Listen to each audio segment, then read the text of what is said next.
আরে আপনি অন্ধ নাকি? দিলেন তো আমার ড্রেসটা নষ্ট করে। Sorry ma'am.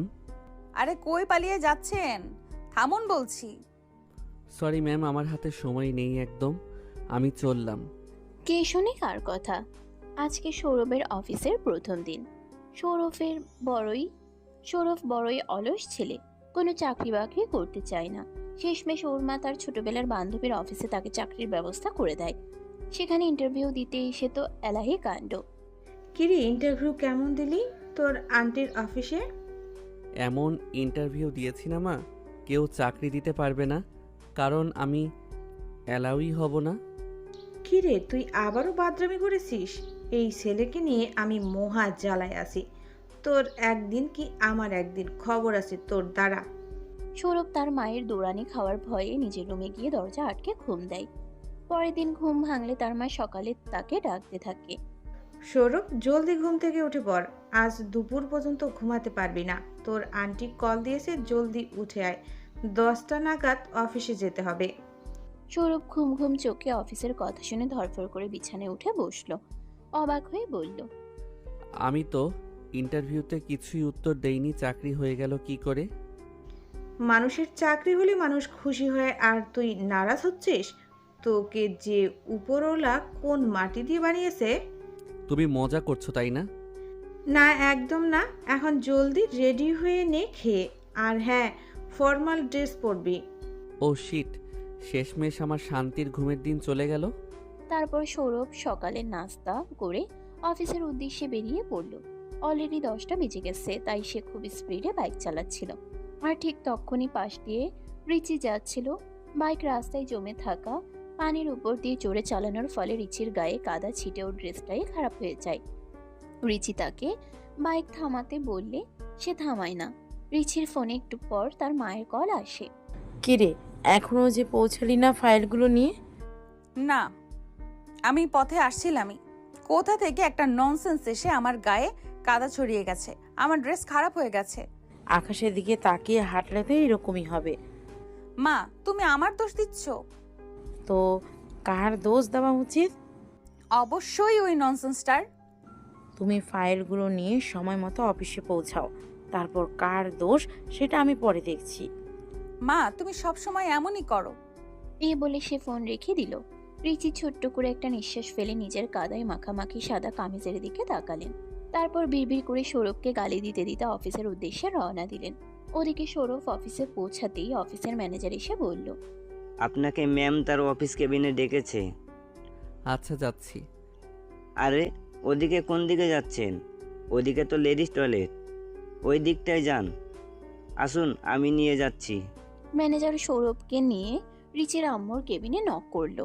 তিনি বললেন, হ্যাঁ, ভিতরে আসুন। Good morning ma'am. হ্যাঁ, মর্নিং। কিন্তু এত দেরি করে কেন এসেছো বলো? আসার পথে জাম লেগে গেছিল রাস্তায়, তাই। আচ্ছা ম্যানেজার সাহেব, আপনি দেখুন তো রিচি এখন এসে পৌঁছালো না কেন? আমি ততক্ষণে ওর সাথে কথা বলছি। হ্যাঁ, আমি দেখছি। দেখো সৌরভ, তুমি বড় হচ্ছ, এখন এই বাচ্চামো চলে না, কাজে মনোযোগ দাও। কিন্তু আমি তো ইন্টারভিউতে টিকিনি, তাহলে? দেখো সৌরভ, তোমার বাবা মারা যাওয়ার পর তুমি তোমার মায়ের সব, তার আশা ভরসা তোমাকে নেই। তোমার বোঝার মতো বয়স হয়েছে এগুলো।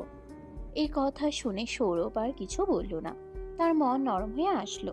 রিচের আম্মু মানে যে অফিসের বস, সে আরো কিছু বলতে যাবে, ঠিক তখনই দরজা ঠেলে রিচি ভেতরে আসে।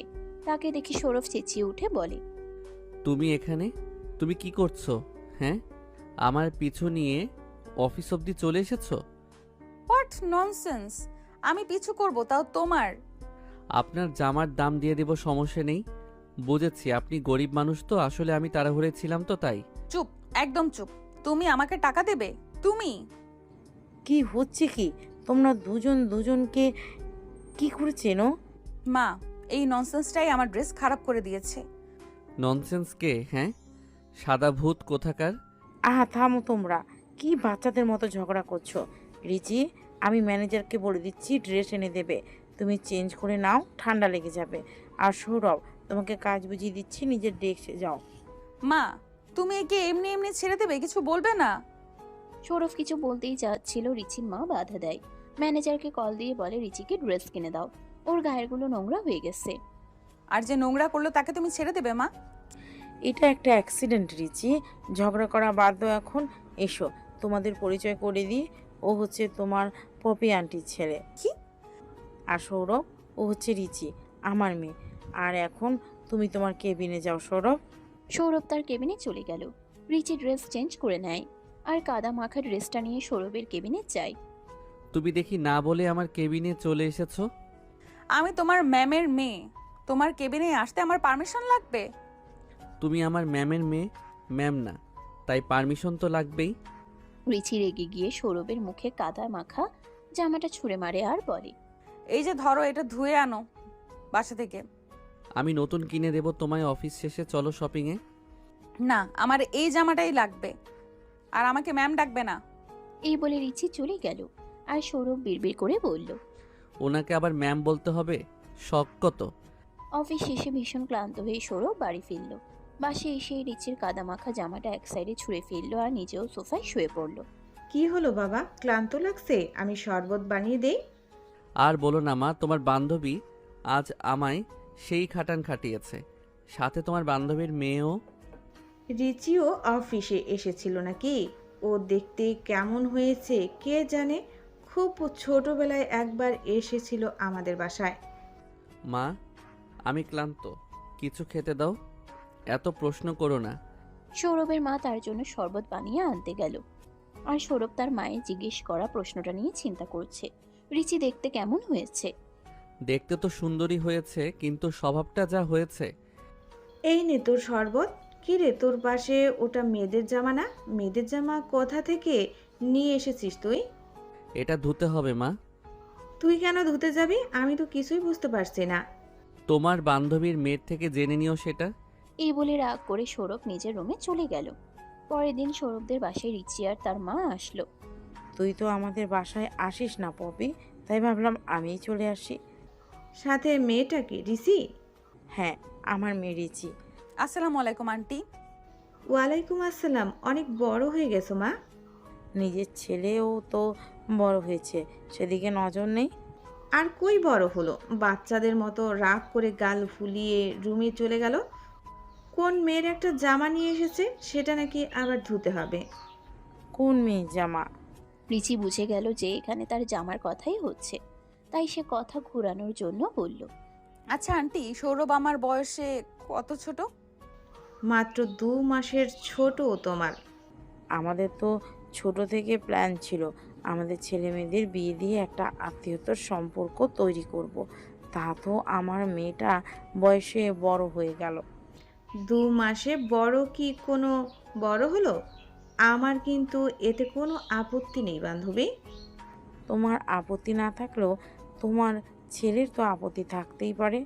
দেখো বান্ধবী, আমার ছেলে বড্ড অলস।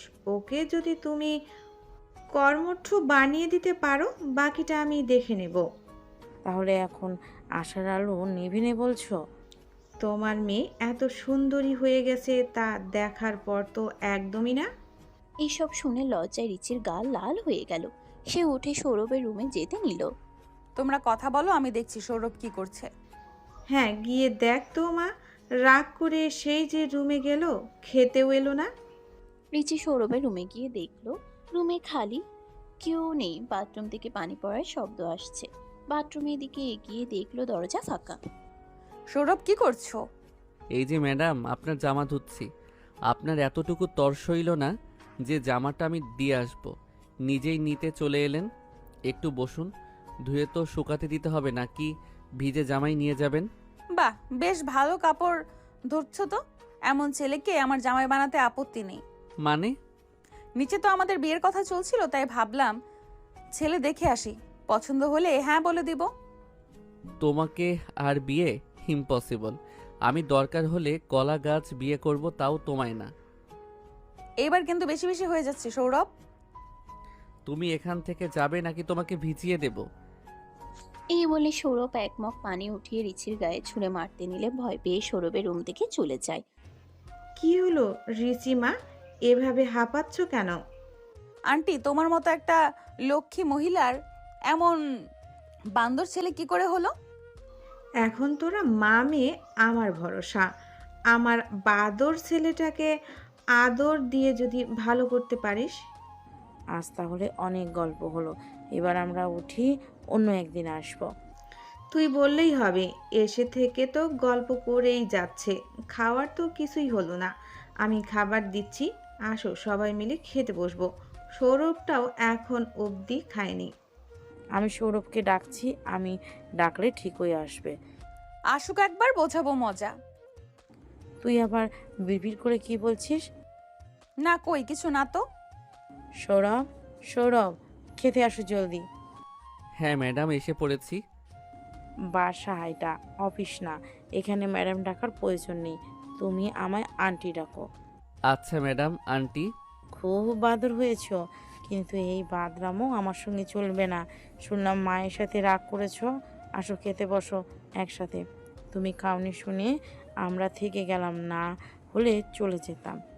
আমার জন্য থেকে গেলেন নাকি আপনার মেয়ের বড্ড ক্ষুধা পেয়েছে বলে? সৌরভের কথা শুনে সবাই হাসতে লাগলো, আর রিচি মনে মনে বলল, খেতে বসেছে দেখো। তোমার সাথে ঝগড়া না করলে কার সাথে করব বলো? আমার জানা আছে, দেখাচ্ছি তোমায় মজা। টেবিলে সবাই খেতে বসেছে। সৌরভ যেখানে বসেছে তার পাশের চেয়ারে রিচি বসেছে। সৌরভের মা খাবার বেড়ে দিচ্ছে।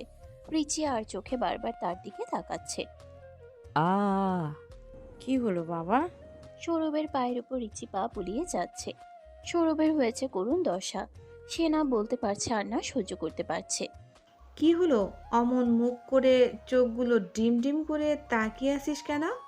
সৌরভের মা আর একটু ধাক্কা দিয়ে জিজ্ঞেস করে, কিরে, কিছু তো বল। ও কিছু না আন্টি, মনে হয় মশা কামড়েছে। তাই না সৌরভ? হ্যাঁ হ্যাঁ তাই। সৌরভ মুখে কিছু না বললেও মনে মনে বলে, দেখাচ্ছি তোমাকে আমি মজা। দস্যি মেয়ে, এক মাঘে শীত যায় না, সময় আমারও আসবে। তুমি কি কাউকে গালি দিচ্ছ? না তো, কেন গালি কেন দিব? না, তোমার মুখ দেখে মনে হচ্ছে, তাই বললাম আর কি। তোরাও না কি বাজে কথা শুরু করলি। ওদের বাজে কথায় তুমি কান দিও না। তুমি আর কতকাল এই বিজনেস একা হাতে সামলাবে? এখন বয়স হয়েছে, আর পাচ্ছি না বোন। ভাবছি সব দায়িত্ব রিচির কাঁধে দিয়ে আমি একটু স্বস্তির নিঃশ্বাস ছাড়বো। ও কি পারবে সামলাতে? ছেলে মানুষ যে ও। কাঁধে দায়িত্ব এসে পড়লে কেউ আর ছেলে মানুষ থাকে না, আর আমার মেয়ের উপর আমার বিশ্বাস আছে। কথা বলতে বলতে ওদের খাওয়া দাওয়া শেষ হয়ে গেছে। সৌরভ বেসিনে হাত ধুচ্ছিল, পিছন থেকে রিচি এসে বলে, ওভাবে চিৎকার করলে কেন তখন? আমি একটা নিষ্পাপ ছেলে, আমাকে ইফটিজিং করলে আমি কি চুপ করে থাকবো? কি কি বললে? আমি তোমায় ইফটিজিং করছি? আম্মু বলল শোনোনি? খুব শীঘ্রই আমি তোমার বস হতে যাচ্ছি, একদম চাকরি খেয়ে দেব। তাহলে তো বেশ হয়, আমি বাসায় নিশ্চিন্তে ঘুমাতে পারবো। তুমি এক কাজ করো, তুমি কালকেই বরং আমার চাকরিটা খেয়ে দাও।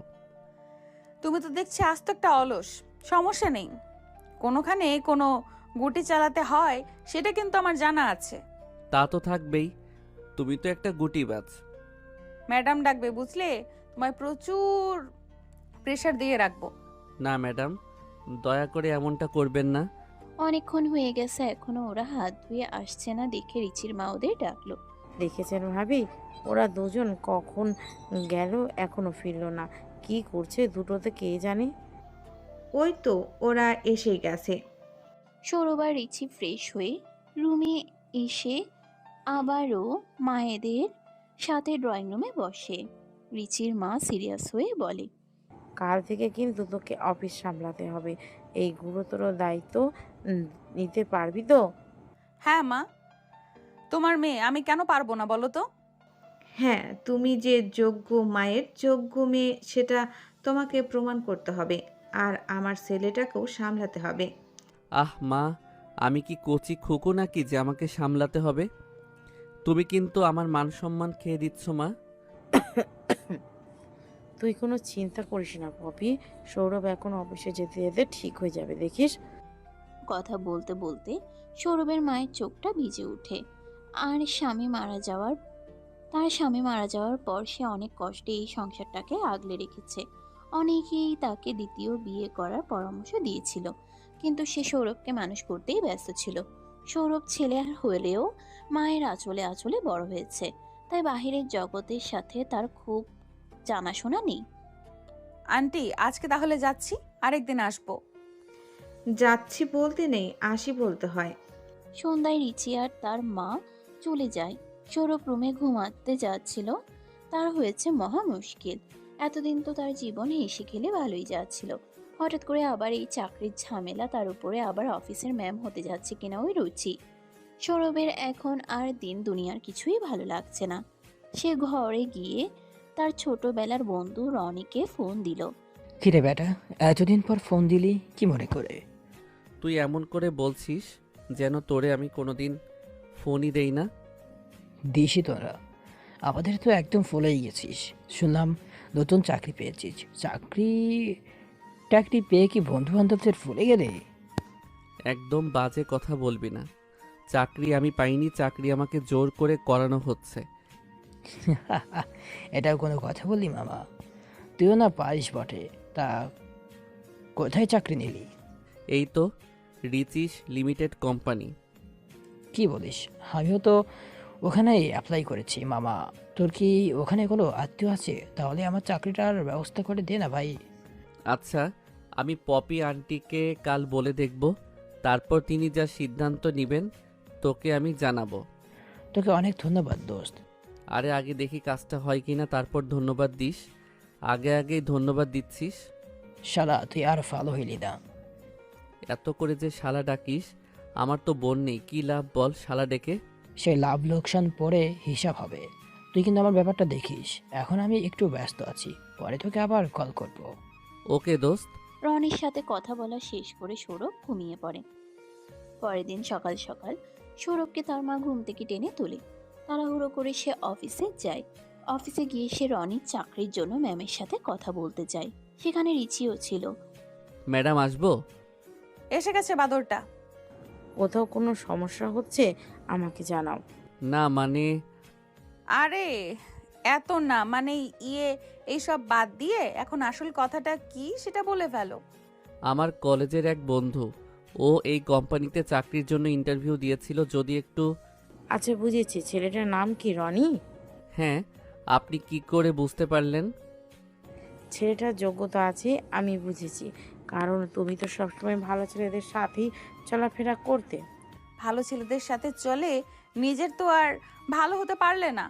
সৌরভ রিচির কানের কাছে মুখ নিয়ে কিছুটা ঝুঁকে গিয়ে বলে, আমি কিন্তু একটা পোড়া পোড়া গন্ধ পাচ্ছি। আপনি কি পাচ্ছেন? গন্ধটা কোথা থেকে আসছে বলুন তো ম্যাডাম।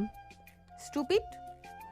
যদিও উপরে উপরে রিচি সৌরভকে মেখিয়ে রাগ দেখায়, কিন্তু মনে মনে সে বলে, এই ব্লু শার্টটাতে ওকে খুব মানিয়েছে।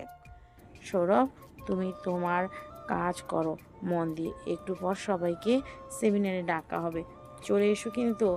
আজকে আমি কিছু গুরুত্বপূর্ণ ঘোষণা দেব। আচ্ছা ম্যাডাম। সৌরভ কেবিনে বসেছিল। একটু পর সবাইকে সেমিনারে ডাকা হয়। অফিসের সবাই সেমিনারে উপস্থিত হলে পপি তাদের উদ্দেশ্যে বক্তব্য দেওয়া শুরু করে। আজকে আমি আপনাদের সাথে একটা গুরুত্বপূর্ণ কথা আলোচনা করতে চাই। আমি অনেক দিন ধরে এই ব্যবসা সামলে আসছি। আপনারা জানেন আমার স্বামীর ও বিদেশে বিজনেস আছে, কিন্তু আমার ছোট থেকে যে ছিল আমি নিজের পায়ে নিজে দাঁড়াবো। আজ আমার সকল স্বপ্ন আমি পূরণ করতে পেরেছি। এখন শুধু আমি চাই আমার মেয়ে রিচি এই দায়িত্ব নিক। আপনারা কি আমার সিদ্ধান্তের সাথে একমত? কোনো আপত্তি আছে কারো?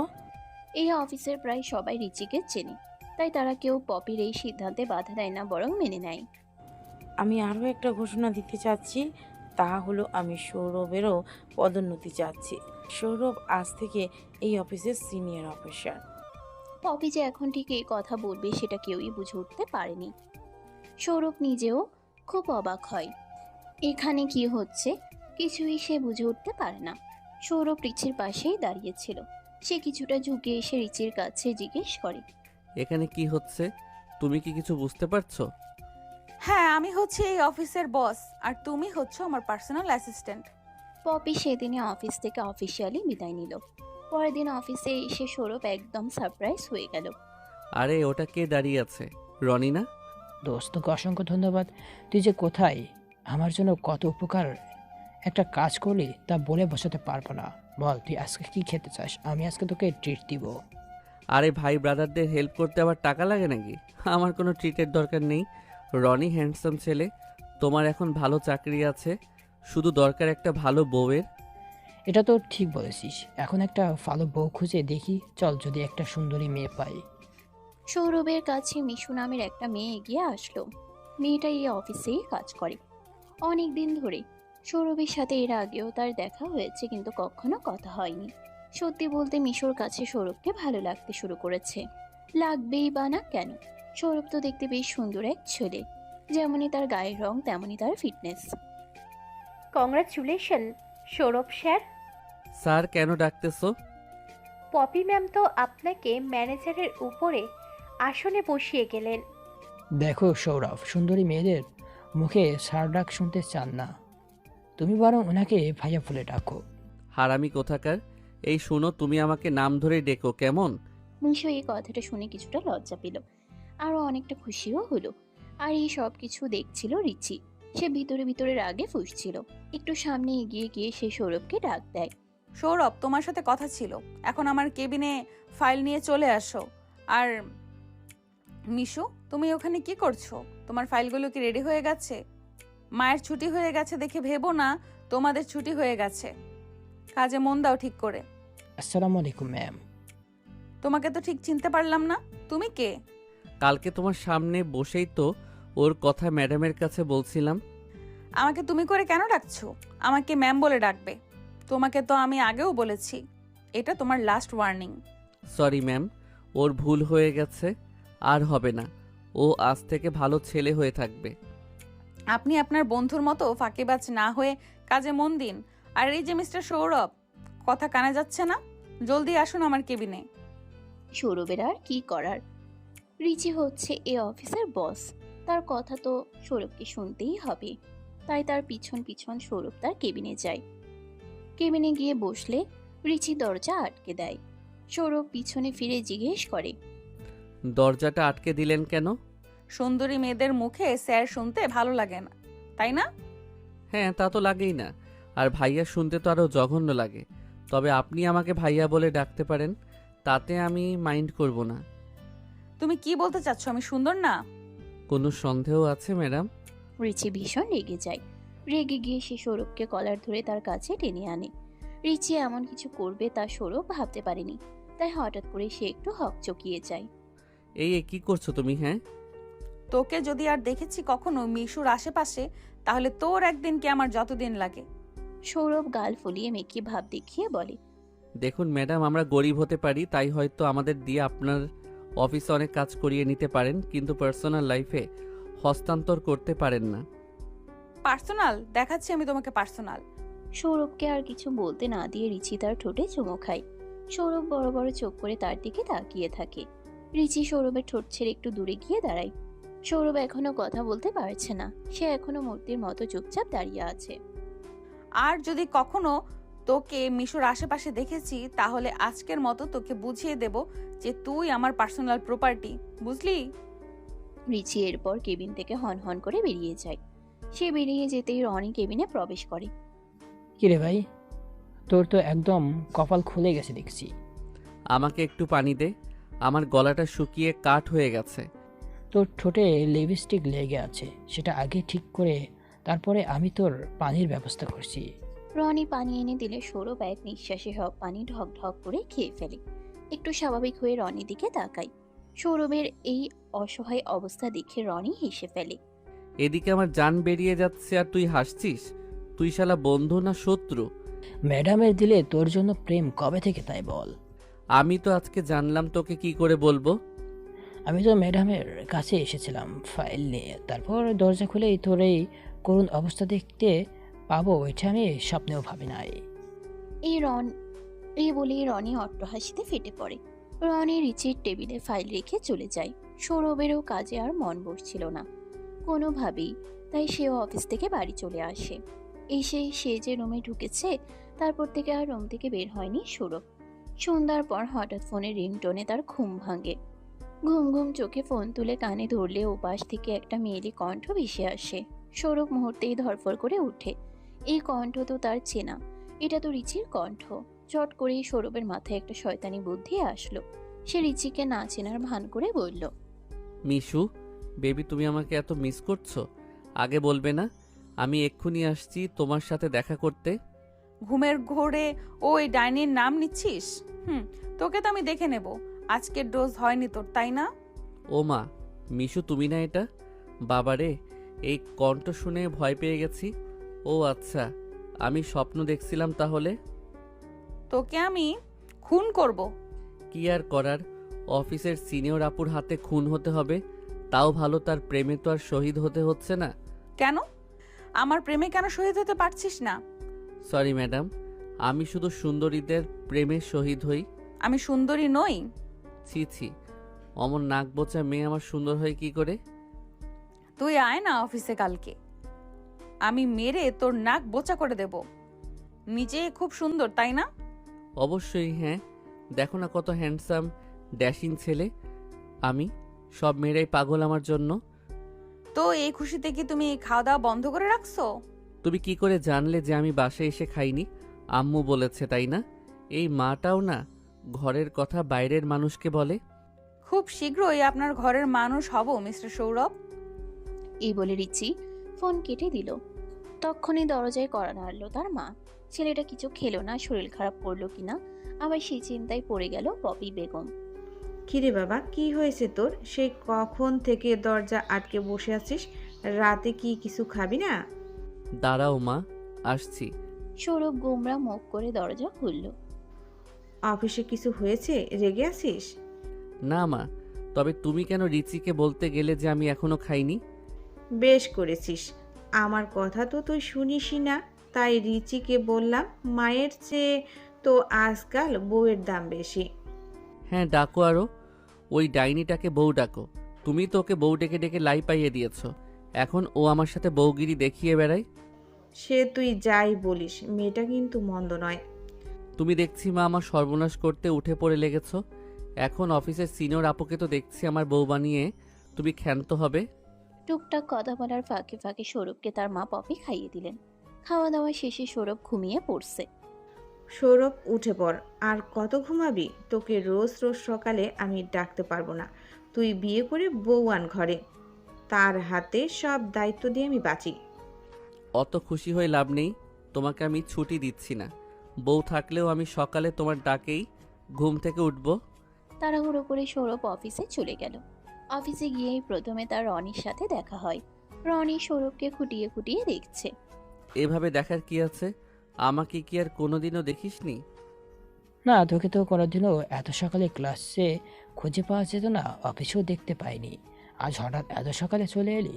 কি ব্যাপার স্যাপার কি ম্যাডামের ভেবে মনে হয় যে হাবুডুবু খাচ্ছিস একদম?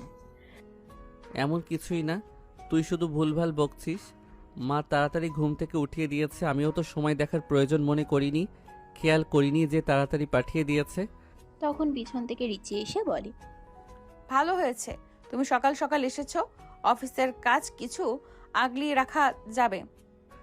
আপনারা তো শুধু গরিবদের দিয়ে কাজ করালেই বাঁচেন, ডাইনি কোথাকার। কিছু বললে তুমি? না ম্যাম, কী যে বলেন আপনি, আমার ঘাড়ে কয়টা মাথা? না ম্যাম, কী যে বলেন আপনি, আমার ঘাড়ে কয়টা মাথা যে আমি আপনাকে কিছু বলতে যাব? ও আপনি কি শুনতে কি শুনে ফেলেছেন? বাদ দিন, আপনি আমাকে হুকুম করুন, আমি আপনার সব কাজ করে দিচ্ছি। হ্যাঁ, জলদি কেবিনে আসো। রিচি থেকে কাজ বুঝে নিচ্ছিল সৌরভ। আর কিছু ফাইল সে বাসা থেকে রেডি করে এনেছে। তাদের গুরুত্বপূর্ণ কথার মাঝখানে ম্যানেজার চলে আসে রিচির জন্য খাবার নিয়ে। মেয়েটা কিছু খায়নি। আমি তো বললাম আমি লাঞ্চের সময় কিছু একটা খেয়ে নেব, তাহলে এখন খাবার পাঠানোর কি দরকার ছিল মায়ের? আপনি যে কালকে রাতেও কিছু খাননি, তাই ম্যাডাম খুব চিন্তিত। আচ্ছা, আমার হাত আটকা, তুমি এটা এখানে রেখে চলে যাও। ম্যানেজার চলে গেল। সৌরভ একটু মনোযোগ দিয়ে রিচির দিকে তাকায়। রিচিকে আজ বেশ সুন্দর লাগছে। ঘুম থেকে উঠেই বোধহয় মেয়েটা চলে এসেছে, কোনো শ্বাস নেই, মুখটাও বেশি ফোলা ফোলা। গালগুলোকে একটু ধরতে ইচ্ছে করলো সৌরভের, কিন্তু বসের গায়ে তো আর হাত দেওয়া যায় না, তার উপর যে দোষী মেয়ে। কোথায় খেয়াল হারালে? আমি এখানে তোমাকে কাজ বোঝাচ্ছি আর তুমি তো অন্য কোথাও মন নিয়ে পড়ে আছো। সৌরভ একটা ফাঁকা ঢোক গিলে বলল, না মানে আজকে মিশুকে দেখলাম, ওকে অনেক সুন্দর লাগছিল। মেয়েটা যে কেন এত সুন্দর সেটাই ভেবে পাই না। একদিন ওকে জিজ্ঞেস করব ভাবছি যে ওর রূপের রহস্য আসলে কি। সৌরভ ভেবেছিল বরাবরের মতো রিচি রেগে যাবে, কিন্তু তেমনটা হলো না। উল্টো রিচি হেসেই চলেছে। সৌরভ এবার বিরক্ত হয়ে জিজ্ঞেস করলো। হাসছো কেন? এখানে হাসার কি হলো? রিচি এবার হাসি থামিয়ে বলল। তা তুমি আজকে মিশুকে কোথায় দেখলে? সে তো এখন অফিসেই আসেনি, ছুটিতে আছে। ওদিকে তুমি দেখি তার রূপের রহস্যে হাবু ডুবু খাচ্ছ। আমার তো ঘটনা অন্য কিছু মনে হচ্ছে। তোমার আবার এখানে মনে হওয়ার কি আছে? তোমাকে বোধহয় কোনো ডাইনি ভর করেছে। হয়তো কালকে রাতে যে ডাইনি তোমাকে কল দিয়েছিল সেই ডাইনিও হতে পারে। রিচি সবটা বুঝে গেছে দেখে সৌরভ ভীষণ লজ্জা পেল, কিন্তু সে তো এইভাবে কথায় হেরে পারে না, তাই সে একটা উল্টো ফোন দিয়ে আটলো। একটু ভাব নিয়ে রিচিকে বলল। আসলে আমি ইডাঙ্কিল মিশুকে নিয়ে স্বপ্ন দেখতে শুরু করেছি। এই দেখো দিনে দুপুরে আমি মিশুকে দেখতে পাচ্ছি। হয়েছে, আর নাটক করতে হবে না, এখানে বসো। সৌরভ বেশ অবাক হয়ে গেল, কারণ রিচি তার চেয়ার থেকে উঠে সেখানে সৌরভকে বসতে বলল আর নিজে বসলো ডেস্কের উপর। সৌরভ কিছু না বুঝে উঠতে পারলেও সে চেয়ারে গিয়ে বসলো। সৌরভের সামনে রিচি ম্যানেজারে রেখে যাওয়া খাবারের বাটিটা এগিয়ে দিল। নাও, এবার বক্সটা খুলে খাইয়ে দাও। এটা কিন্তু অন্যায়। আমার ওভাবে মনোযোগ দিয়ে দেখাটা তোমার খুব অন্যায় হয়েছে, আর অন্যায়ের শাস্তি তো তোমাকে পেতেই হবে। শাস্তি স্বরূপ এখন আমাকে খাইয়ে দাও, আর কোনো কথা আমি শুনতে চাই না। কি আর করার, গরিবকে খাটিয়ে মারছে বড়লোকের মেয়ে, আমারও হয়েছে জ্বালা। সব জায়গায় গরিবেরা এভাবেই নির্যাতিত হয়। রিচি আর কোনো কথা বলে না, শুধু মিটিমিটি হাসতে থাকে। সৌরভ যে তাকে ভালোবেসে ফেলেছে সেটা সে ভালো করেই বুঝতে পেরেছে। সৌরভও খাবারের লোকমা তুলে দিতে থাকে রিচির মুখে। খাওয়ানোর সময় রিচির অসম্ভব সুন্দর ঠোঁটজোড়া ছুঁয়ে যাচ্ছে সৌরভের আঙ্গুলের ডগা। আমি আর খাওয়াতে পারবো না, তুমি খেয়ে নিও, আমি যাচ্ছি। আমায় একটু স্পর্শ করে নিজেকে সামলাতে পারছো না? এমন কিছুই না। সৌরভ একটু লজ্জা পেয়ে রিচির কেবিন থেকে বেরিয়ে আসে। নিজের ডেস্কে ফিরতেই রনি বলে। প্রথমে চুমু খেলি আর এখন খাচ্ছিস খাবার। এভাবে লুকিয়ে লুকিয়ে গাড়ি চালিয়ে যা শালা। তোর বিকাশ নম্বর দিয়ে 2 টাকা দিচ্ছি। কেন বিকাশ নাম্বার চাচ্ছিস? আবার বলতেছিস 2 টাকা দেওয়ার কথা। দিলে একটু বেশি টাকাই দে ভাই। দেখ আমি নিতান্ত গরিব মানুষ, তাই তোকে 2 টাকা দিচ্ছি, কারণ ভালো হইতে টাকা লাগে। তুইও না কি যে সব লজিক দিস, ছোট বাচ্চাও এমন কথা বলে না।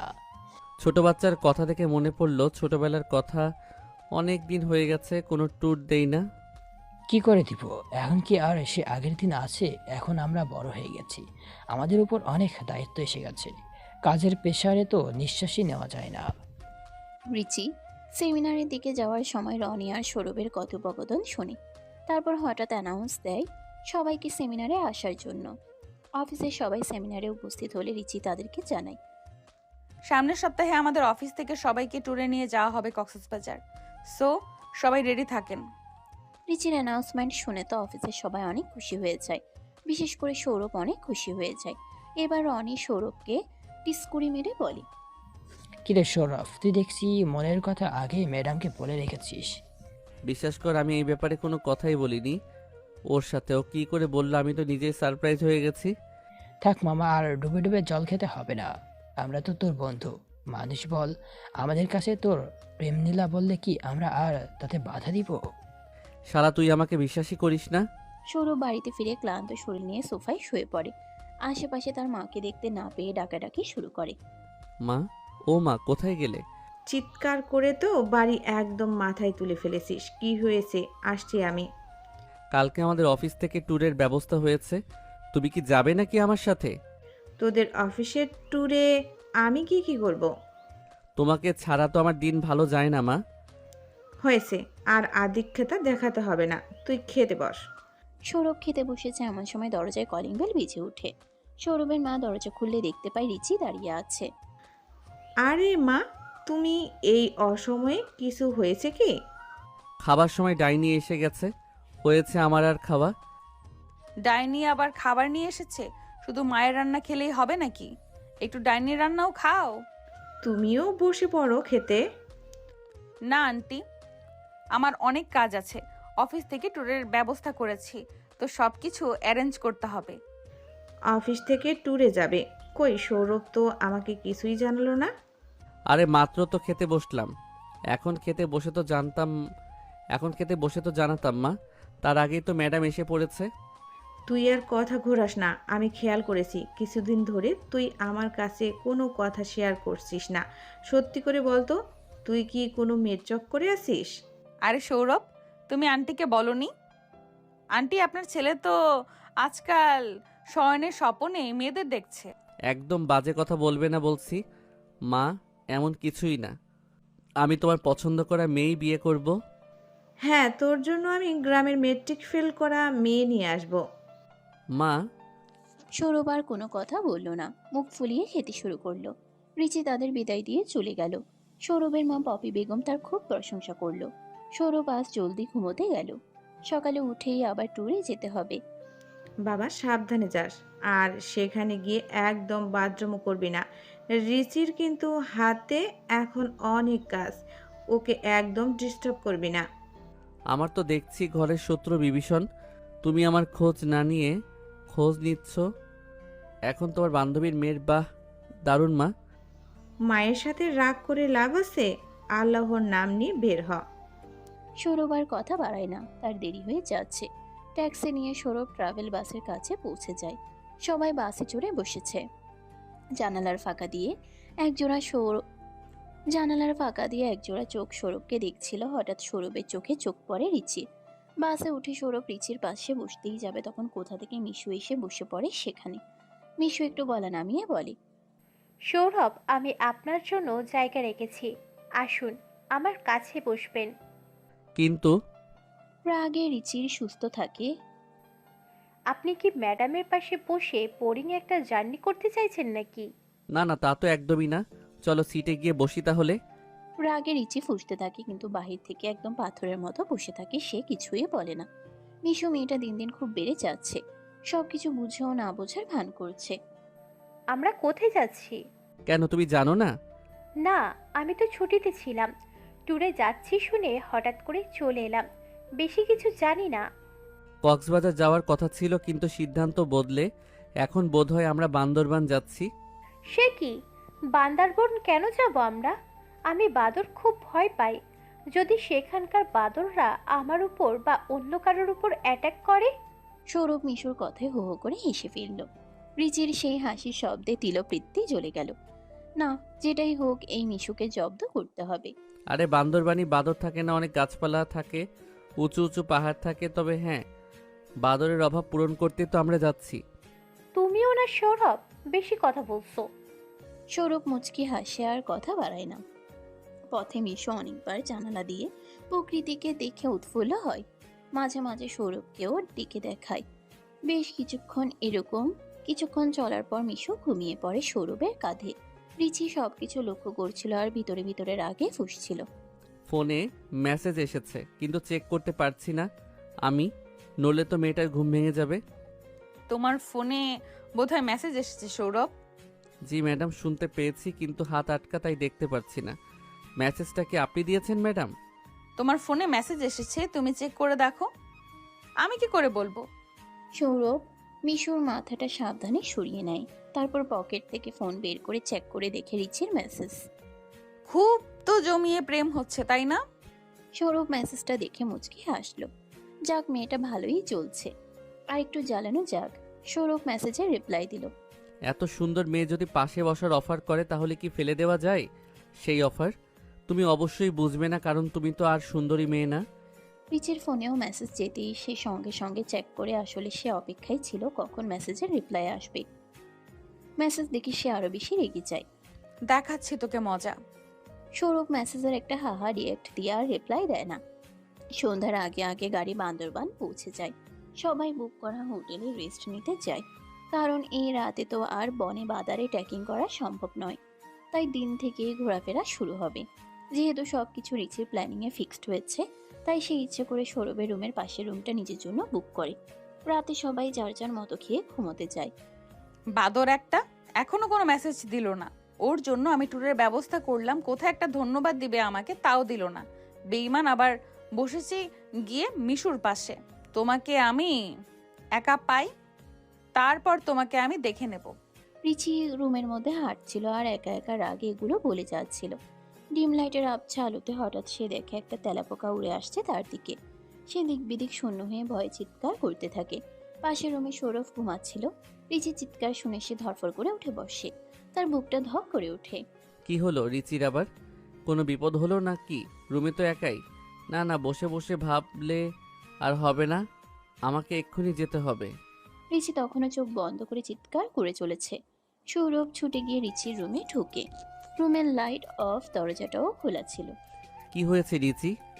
আমার খুব ভয় করছে, ওকে এখান থেকে যেতে বলো।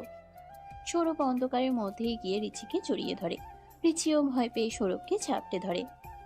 সৌরভ এবার ফিসফিস করে বলে, কেউ নেই তো এখানে, যে এসেছিল সে চলে গেছে। সত্যি চলে গেছে নাকি তুমি আমাকে মিথ্যা কথা বলছো? আমি তো কাউকে দেখতে পাচ্ছি না, কিন্তু এসেছিল কে এখানে সেটা বলো তো। রিচি ঠোঁট উল্টে মন খারাপ করে বলে, তেলাপোকা এসেছিল। কি? তেলাপোকার জন্য তুমি এতক্ষণ চিৎকার?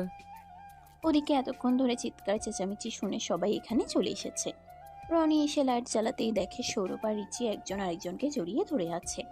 দরজার সামনে দাঁড়ানো অফিসের সবাই এই দৃশ্য দেখে লজ্জা পেয়ে চলে যায়। সরি ম্যাডাম, আমার ভুল হয়ে গেছে, আমি লাইট অফ করে দিয়ে চলে যাচ্ছি। সৌরভ ভাই, গিফট ডাইনিং। তোরা যা ভাবছিস এমন কিছুই না। রিচি তেলাপোকা দেখে ভয় পেয়েছে। না ম্যাম, তেলাপোকা যে সাইজ তাতে তো ভয় পাওয়ারই কথা। আমি আপনার ভয়কে সমর্থন করছি। শালা কী সব যা তা বলছিস? রনি আর কথা না বাড়িয়ে সেখান থেকে চলে আসে। রিচি ঘটনা কি ঘটেছে বুঝে উঠতে পারে না। আর সৌরভের তো লজ্জায় মাথা কাটা যাচ্ছে। তোমার জন্য তো আজকে আমার মান সম্মানই শেষ হয়ে গেল। এখানে মান সম্মান নষ্ট হওয়ার কি আছে? যেভাবে তুমি চিৎকার করেছো তাতে লোকে ভেবেছে আমি তোমার সাথে কিছু উল্টাপাল্টা করেছি। ছি ছি ছি, কি বলছো এইসব? এইসব কেন ভাবতে যাবে তারা? তারা কি তোমার মতো নাকি? না, আমার মতো তো না, আমার চেয়েও খারাপ হয়েছে এবার তোমার। আর কথা বাড়িও না, ঘুমিয়ে পড়ো। আমি ঘুমিয়ে পড়বো তার আগে তুমি একটু চেক করে দেখে নাও তেলাপোকাটা কোথাও আছে কিনা। সৌরভ রিচির কথা মতো পুরো ঘর তন্ন তন্ন করে দেখে। কোথাও কোনো তেলাপোকার খোঁজ পায় না। না ম্যাডাম, তেলাপোকা আপনার চিৎকার শুনে আত্মহত্যা করেছে, তাই সে ভুলেও আর এই মুখ হবে না। এখন আপনি নিশ্চিন্তে ঘুমিয়ে পড়তে পারেন। সৌরভ রুম থেকে বেরিয়ে যাওয়ার সময় দেখে রিচির রুমের বাইরে মিশু দাঁড়িয়ে আছে। মিশুর হাতে একটা কাঁচের গ্লাস। তুমি এখানে দাঁড়িয়ে কি করছো? না মানে, আসলে আমার ম্যাডামের সাথে একটু কথা ছিল। আচ্ছা তাহলে কথা সারো, আমি গেলাম, কেমন? সৌরভ আর এই ব্যাপারে মাথা ঘামালো না। সৌরভ চলে যেতেই মিশু রিচির কাছে রুমে ঢোকার অনুমতি চাইল। ম্যাডাম, আসবো ভিতরে? হ্যাঁ এসো, কি বলবে বলো। আসলে আপনি কথাটা কিভাবে নেবেন জানি না, কিন্তু আমার জানানোর প্রয়োজন, তাই বললাম। নিঃসংকোচে বলো তুমি, আমি রেগে যাব না। আমি আমার অনুভূতি নিয়ন্ত্রণ করতে জানি। সৌরভ আর আমার বিয়ে ঠিক হয়েছে, কিন্তু ও বারবার আপনার কাছাকাছি আসছে। ব্যাপারটা আমার কাছে ভালো লাগছে না। এতে করে আমাদের সম্পর্ক খারাপ হতে পারে।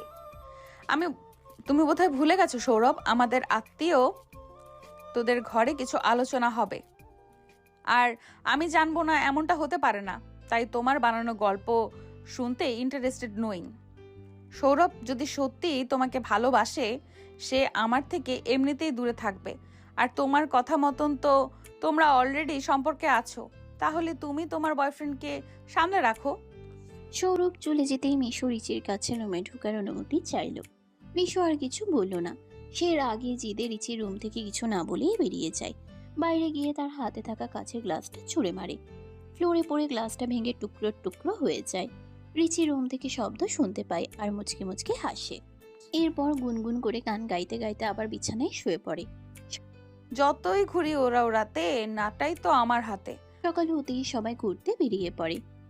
এক এক করে পাহাড়, পর্বত, বন, জঙ্গল সব ঘুরে ঘুরে দুপুরে সবাই আবার লাঞ্চ ব্রেকে চলে আসে হোটেলে। ম্যানেজার সাহেব দেখুন তো, সবাই খেতে এসেছে নাকি? না হলে একটু অপেক্ষা করতে বলুন। আর আমার জন্য বলবেন একটা চা চিনি ছাড়া দিতে, মাথাটা খুব ধরেছে। ম্যানেজার একটু পরে চা নিয়ে আসে। রিচি চা নিয়ে চেয়ারে বসতে গেলে হুট করে কোনোভাবে মিশুর সাথে তার ধাক্কা লাগে। ধাক্কা লেগে তার হাত থেকে চা পড়ে যায় মিশুর। সদ্য আনা গরম চায়ের ছ্যাঁকা খেয়ে মিশু এক চিৎকার দেয়। টেবিলে অনেকেই বসেছিল, তবে সৌরভ গ্লাসে ঠান্ডা পানি নিয়ে এগিয়ে আসে। কুল ডাউন মিশু, কেঁদো না। হাতটা ঠান্ডা পানিতে ভেজাও। ইস, একদম ফোসকা পড়ে গেছে। ম্যানেজার সাহেব, কোথা থেকে ওষুধ আর ব্যান্ডেজ নিয়ে আসুন। সৌরভ, ছেড়ে দাও আমার হাত, এত জ্বালা পোড়া করছে খুব।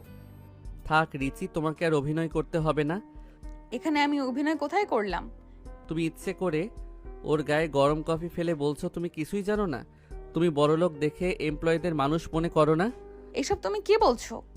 প্লিজ সৌরভ, কথা বাড়িও না, আমার হাতে ফোসকা পড়েছে, জ্বলে যাচ্ছে। একটু গুগল ম্যাপ করে দেখো তো রনির কাছে কোনো হাসপাতাল আছে কিনা।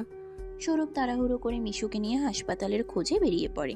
মিশুকে দেখেই বুঝে যাচ্ছে ব্যথা যতটা না পেয়েছে তার চেয়ে বেশি সে কান্নাকাটি করতেছে। সৌরভের মন নরম হওয়ায় সে ওসব দিক নিয়ে ভাবল না। যাওয়ার সময় রিচি তাকে পিছু ডাকে। সৌরভ, শোনো। সৌরভ, কোনো কথা বলার আগে আসলে আমাদের ভেবে বলা উচিত। যা তুমি ভাবছো তেমনটাই যে হতে হবে এমন কোনো ধরাবাঁধা নিয়ম নেই। এবার সৌরভ পিছু ফিরে রিচির দিকে তাকালে খেয়াল করে রিচির পায়ে ব্যান্ডেজ। সে অনেকটা খুঁড়িয়ে খুঁড়িয়ে হাঁটছে। সৌরভ এবার ব্যাপারটা বুঝে যায়। রিচির পায়ে ব্যথা থাকার জন্য সে মিশুর সাথে ধাক্কা খেয়ে ব্যালেন্স রাখতে পারেনি। কিন্তু এখন বুঝলেও কিছু করার নেই, কথা হচ্ছে তীরের মতো, বললে আর ফিরিয়ে নেওয়া যায় না। রিচি ভাবে হয়তো মিশু কালকে রাতে যা বলতে এসেছিল সেটা সত্যি। মায়ের বান্ধবীর ছেলে কাকে বিয়ে করবে সেই সিদ্ধান্ত আর সে নিতে পারে না। কিরে, কতক্ষণ ধরে ঘরে বসে আছিস? রান্না বান্না তো একটু হাত লাগা আমার সাথে। এত তোড়ঝড় কিসের চলছে সেটাই তো বুঝতে পারছি না। সারপ্রাইজ, সব কিছু তো বলে দিলেই হলো না। আর তুই একটু ভালো জামা কাপড় পরে রেডি হয়ে থাক। রিচি পিছন থেকে তার মাকে জড়িয়ে ধরে বলে। তুমিও না, তোমার বাচ্চা মোটা একদম গেল না। তুমি না থাকলে আমি যে কিভাবে নিজেকে সামলাতে পারতাম মা, তা বোধহয় আমি জানি না। দেখ মা, তুই আমার একমাত্র মেয়ে। তোর কাছে যদি অফিসের কাজ বোঝা মনে হয়, তুই তাহলে কাজ করবি না? চুপ করো তো তুমি। এমন কিছুই না। তোমার মেয়ে দায়িত্ব নিতে ভয় পায় না। এতটুকু অনেক কাজ করেছো, গিয়ে এখন রেস্ট নাও। আমি রান্না সামলাচ্ছি। রান্না তো প্রায় হয়ে এসেছে, তুই একটু শুধু খাবারগুলো গুছিয়ে রাখ, আমি গোসলে যাই, কেমন? ও তুমি চিন্তা করো না, আমি সামলে নেব। রিচি হাতের কাজ সেরে রুমে রেস্ট নিতে চলে যায়। ফোনটা নিয়ে এমনিতেই চ্যাট লিস্ট ঘাটাঘাটি করছিল। কিছুটা নিচে যেতেই সৌরভের কনভারসেশন দেখে রিচির মেজাজ বিগড়ে যায়। সেদিনের পর থেকে সৌরভকে সে সব জায়গা থেকে ব্লক করে দিয়েছে। অফিসেও সৌরভকে এড়িয়ে চলে রিচি। তবুও যদি কোনো দরকার পড়ে ম্যানেজারকে পাঠিয়ে দেয়। আর মিশু চাকরি থেকে রিজাইন দিয়েছে। সৌরভ রিচিকে সরি বলতে চাইলেও সেই সুযোগটা আর হয়ে উঠছে না। আমার মেয়ে ফোন হাতে কি করছে? রিচি চমকে দরজার দিকে তাকিয়ে থ হয়ে গেল। সে বিশ্বাসই করতে পারছে না নিজের চোখকে। তার বাবা দাঁড়িয়ে আছে তার দরজায়। সে কি চোখে ভুল দেখছে? রিচি পিছনে তাকিয়ে দেখে তার মাও রেডি হয়ে দাঁড়িয়ে আছে। এবার রিচি একটু মেকি রাগ দেখিয়ে বলে, মা, তাহলে তুমি আমাকে ফ্রেশ হওয়ার বাহানা দিয়ে তোমার আশিক দিওয়ানাকে আনতে গিয়েছিলে, তাই না? তোর মা তো চিরকালই বন্ড, কিন্তু আমার কথা তো তুই আর বিশ্বাস করিস না। বাহ, যার জন্য করি চুরি সেই বলে চোর। মায়েরা তো তরঝড় দেখে আমি ভাবলাম কোনো মেহমান আসছে, আর এখন দেখছি তুমি। আসলে তোমার বউ না আমাকে গুপ্তধনও টের পেতে দেয় না যে আজ তুমি এসেছো। না এসে উপায় কি? মেয়ে বড় হচ্ছে, বাবার একটা দায়িত্ব আছে না? এবার মেয়েকে বউ সাজিয়ে একটা জামাই আনতে যেতে হবে তো। জামাই আনতে যায় নাকি জামাই মেয়েকে নিতে আসে? তুমি যে কি বলো সেই বিষয়ে বোধ হয় তোমার ধারণা নেই। সে দেখা যাবে বাবা। এখন তুমি রেস্ট নিয়ে খেতে আসো তো, তারপর আমরা চুটিয়ে গল্প করব। খেতে বসে রিচির বাবা বলে সে এখন রিচির বিয়ে দিতে চায়। বুঝলে রিচির আম্মু, জুনায়েদের ছেলে এসেছে আমার সাথে। যেমন দেখতে সুন্দর তেমনি তার যোগ্যতা। হবেই না বা কেন? দেখতে হবে না কোন ফ্যামিলি থেকে বিলং করে? বিয়ের সিদ্ধান্ত একটু ভেবেচিন্তে নেওয়া দরকার। হুট করে একটা সিদ্ধান্ত নিলে হয় না। কেন? আমাদের রিচির কি কোথাও পছন্দ আছে নাকি? থাকলে সমস্যা নেই তো, আমার সাথে পরিচয় করিয়ে দেবে। মেয়ের উপর আমার বিশ্বাস আছে, তার পছন্দ খারাপ হতে পারে না। হঠাৎ করে রিচির মায়ের ফোন বেজে ওঠে। স্ক্রিনের দিকে তাকিয়ে দেখতে পায় সৌরভের মা ফোন করেছে। রিচির মা জিজ্ঞাসু দৃষ্টিতে একবার রিচির দিকে তাকায়। রিচি খাবার ছেড়ে উঠে চলে যায়। রিচির বাবা মেয়ের এই কাণ্ডে একটু অবাক হয়। আর খাবার রেখে উঠে যাচ্ছিস কেন? শরীর খারাপ করছে নাকি? হ্যাঁ, হঠাৎ করে মাথাটা একটু চক্কর দিয়ে উঠলো। আমি রুমে যাচ্ছি মা। রিচির মা সৌরভের মায়ের ফোন রিসিভ করে সে বলে, অনেক দিন হয়ে গেছে রিসি আমাদের বাড়ি আসছে না, ওর কি কিছু হয়েছে? না, আসলে অফিসে কাজের এত প্রেশার, তার উপর এখন ওর বাবা এসেছে বাসায়, ওর বিয়ের কথাবার্তা চলছে, তাই মেয়েটা একটু ব্যস্ত আছে।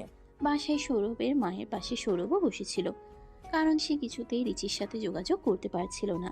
ভেবেছিল হয়তো তার মায়ের কাছ থেকে কিছু একটা খবর পাবে, তাই বলে যে একদম রিচির বিয়ের খবর পাবে এটা সৌরভ বুঝতে পারেনি। রিচির তার উপরে এতই অভিমান জমেছে যে সে অন্য জায়গায় বিয়ে করে ফেলছে। সৌরভের মা ভদ্রতার খাতিরে আর বেশি কথা বাড়ায় না। বেশ, তো মেয়ে আমাদের বড় হয়েছে। আচ্ছা, তাহলে সবার শরীর স্বাস্থ্যের দিকে খেয়াল রেখো। রাখছি কেমন? বিয়ের বিষয়ে কথা পাকা হয়নি, যখন সব কিছু চূড়ান্ত হবে আমি তোমাকে অবশ্যই জানাবো। আর শোন, তোর ভাইয়া এসেছে, বেড়াতে আসিস। সৌরভের মা আর কথা বাড়ালো না। ফোন লাউড স্পিকার দেওয়া আছে, তার ছেলের মলিন মুখের দিকে আর তাকাতে পারছে না। সৌরভ মুখ ভার করে নিচে রুমে গিয়ে দরজা বন্ধ করে দিল। সে কি করবে কিছুই ভেবে পাচ্ছে না। উপায় অন্তর না পেয়ে সে রনিকে কল করে। কিরে দোস্ত, তোর লাভ স্টোরির কি অবস্থা? রাগ ভাঙাতে পারলি ম্যাডামের? তোর ম্যাডামের রাগ ভাঙানো কি চারটিখানি কথা? সে তো আমার সাথে কোনো যোগাযোগের রাস্তায় রাখেনি। আম্মু আজ ফোন দিয়েছিল, রিচির বিয়ে ঠিক হয়েছে। কি কি বললি তুই? আমি ঠিক শুনলাম? শালা মজা না নিয়ে বল এখন আমি কি করব? আর তো কোনো উপায় দেখতে পাচ্ছি না। তুই এক কাজ কর, সোজা ওর বাড়িতে চলে যা, একদম সামনাসামনি গিয়ে জিজ্ঞেস কর। তাদের মধ্যে যে ফুল বোঝাবুঝি হয়েছে ওইটা মিটলেই সব ঠিক হয়ে যাবে। মাথা ঠিক আছে তোর? এত রাতে কি করে আমি ওদের বাসায় যাব? আমাকে তো চোর ভেবে বাড়ি থেকে তাড়িয়ে দিবে। এটাই এখন একমাত্র উপায়, বধ ছাড়া আর কোনো রাস্তা নেই। এখন তুই ভেবে দেখ যে তুই কি করবি। শালা সব দোষ তো তোর। তুই কেন ওই মিশুর উপর দরুদ দেখাতে গিয়েছিলি? বেশি বেশি খেতে চেয়েছিলি না? এবার বোঝ মজা তোর। আমও নাই, ছাড়াও নাই। তুই আর কাটা ঘায়ে নুনের ছিটা দিস না। সৌরভ রনির ফোন রেখে সিদ্ধান্ত নেয় সে এক্ষুনি যাবে, তাই চুপচাপ বাসা থেকে বেরিয়ে পড়ে। যাওয়ার সময় মায়ের রুমে একবার উকি দিয়ে যায়। সৌরভের মা তখন গভীর ঘুমে। সৌরভ রিচিদের বাড়ির বাইরের পাইপ বেয়ে উঠে রিচির ঘরে ঢুকে। একটু ভ্যাপসা গরম পড়ায় রিচি জানালা খুলে ঘুমিয়েছে। সৌরভ এসে তার গালে হাত বুলিয়ে দেয়। রিচি শান্ত হয়ে ঘুমিয়ে আছে। হঠাৎ তার অনুভব হয় কোথা থেকে যেন একটা দমকা হাওয়া এসে তার মুখে আশ্রে পড়ছে। রিচি চোখ খুলেই একটা ছায়া দেখে চিৎকার করতে যাবে, সৌরভ তার মুখ চেপে ধরে। চিৎকার করো না, আমি তোমার সাথে কয়েকটা কথা বলে এখান থেকে চলে যাব। হুম, আচ্ছা ঠিক আছে, আমি তোমার মুখ ছেড়ে দিচ্ছি, কিন্তু তুমি চিৎকার করো না প্লিজ। তুমি এখানে কি করছো? দেখো, আমি তোমাকে সত্যিটা বলতে এসেছি। তুমি যে ওই দিন পায়ে ব্যথা পেয়েছিলে তা আমি জানতাম না, তাই আমার একটু ভুল হয়ে গেছে। সেই ভুলের এত বড় শাস্তি তুমি আমায় দিতে পারো না? তুমি আরো অনেক কিছুই জানো না। যেমন ওই দিন মিশু আমার রুমে এসে বলে গিয়েছে সে তোমাকে বিয়ে করতে যাচ্ছে। একদম মিথ্যে কথা। আমি তোমাকে ভালোবাসি। আমি কেন ওকে বিয়ে করতে যাব? আর তুমিও আমাকে ভালোবাসো, তা আমি জানি। অন্য কারো কথায় কষ্ট পেয়ে তুমি অন্য কাউকে বিয়ে করে নিবে? আমার কথা এখনো শেষ হয়নি। ওই দিন মিশুই আমার রুমের বাহিরে গ্লাস ভেঙে রেখেছিল। আমার পায়ে সেই কাজ ঢুকেই ইনজুর হয়েছিল। বিশ্বাস করো, আমি এগুলো কিছুই জানতাম না। আমি তো বিশ্বাসই করতে পারছি না যে মিশু এমনটা করতে পারে। তবে অনায়াসে আমাকে তো বিশ্বাস করতে পারো। আমি আবার চোখের জলে ভাসতে পারি না যে, তাই। এখন চুপচাপ বাড়ি চলে যাও সৌরভ। হ্যাঁ যাব, যদি তুমি কথা দাও যে তুমি এই বিয়েতে রাজি নও, সেটা বাসায় জানিয়ে দেবে। সেটা আমার পারিবারিক ব্যাপার। তুমি ভালোই ভালো এখান থেকে চলে যাবে কিনা তাই বলো। সৌরভ নিঃসংকোচে বলে সে যাবে না। এবার রিচি খুব রেগে যায়। সে সৌরভের হাত ধরে টানতে টানতে নিয়ে যায় সদর দরজার কাছে।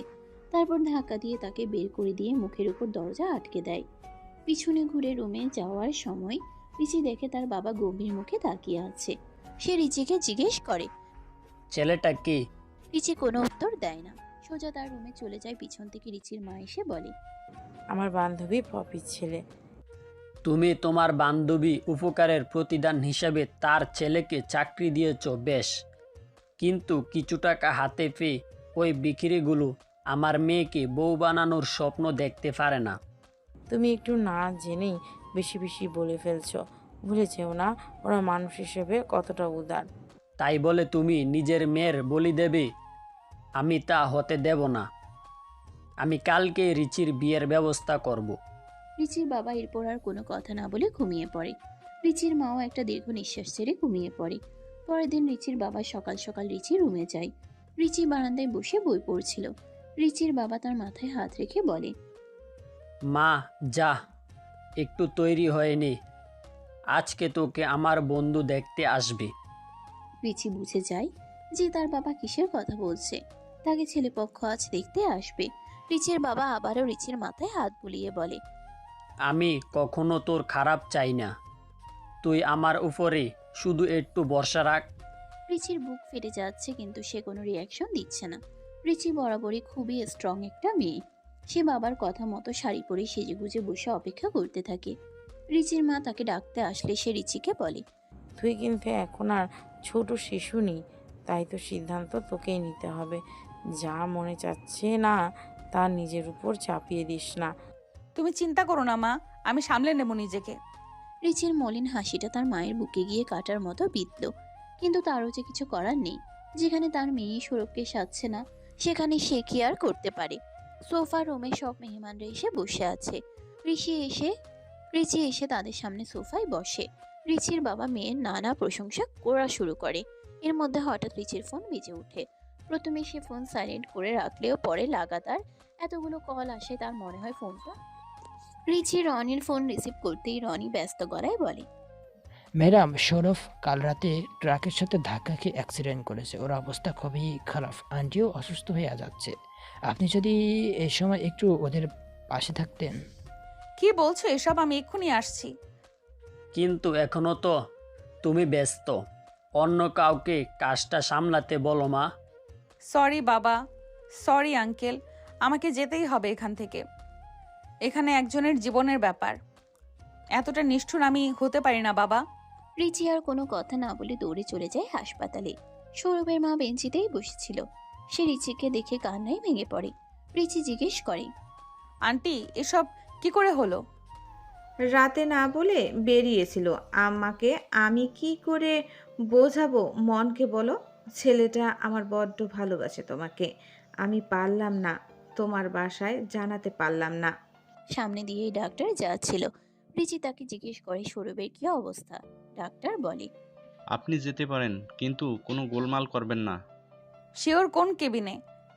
ডাক্তার তাকে সৌরভের কেবিনে নিয়ে যায়। সৌরভের মুখে মাস্ক, চোখ খুলছে না সে। রিচি তার পাশে বসে আসতেই সৌরভের নাম ধরে ডাকতে থাকে। সৌরভ চোখ খুলে তাকায়। তোমায় একদম বউ বউ লাগছে রিচি। ও সরি ম্যাডাম, সিনিয়র ম্যাডাম। হ্যাঁ, 2 মাসের সিনিয়র। বিয়েটা কখন হচ্ছে তাহলে? চোখ খুলেই বাথরুমও শুরু হয়ে গেছে তোমার?